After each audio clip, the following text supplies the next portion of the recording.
Jaksa Agung Muda Bidang Tindak Pidana Khusus Kejaksaan Agung Febri Adriansyah mengungkapkan, Jagung akan mengungkap secara terang benderang kasus korupsi Base Transceiver Station atau BTS yang menyeret Johnny G. Plate. Seluruhnya akan dibuka di persidangan dan tertera dalam surat dakwaan, termasuk soal aliran dana korupsi yang diduga mengarah ke partai politik besar di Indonesia. Hal yang sama juga diungkapkan oleh Direktur Penyidikan Jampitsus Kuntadi. Kuntadi menyampaikan seluruh peristiwa pidana dalam proyek BTS akan terbuka dalam persidangan, termasuk soal ada atau tidaknya setoran yang diterima oleh ex-Menkominfo Johnny G. Plate terkait perkara ini. Selain itu, Kasubdit Penyidikan Direktorat Penyidikan Jampitsus Kejaksaan Agung Haryoko Ari Prabowo juga turut memberikan pernyataan serupa saat ditanyai perkembangan perkara korupsi BTS ini.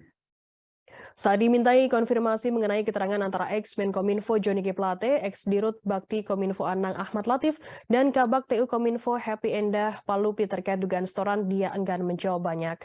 Sebelumnya, kasus rasuah pengadaan tower BTS mengerucut pada dugaan keterlibatan pucuk ex-pimpinan Kominfo Johnny G. Plate. Dugaan aliran dana kepada sang ex-menteri pun tengah ditelusuri oleh tim penyidik pada Jaksa Agung Muda Bidang Tindak Pidana Khusus Kejaksaan Agung, termasuk diantaranya yang didalami yakni dana operasional yang diduga disetor kepada Menkominfo Johnny G. Plate terkait pengadaan tower BTS di berbagai penjuru Indonesia.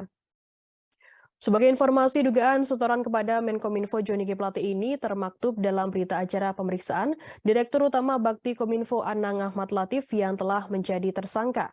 Dalam BAP yang tersebar, Anang memberikan keterangan bahwa dirinya bertemu Johnny G. Plate sekira Januari hingga Februari 2021 di ruang Menteri Kantor Kominfo.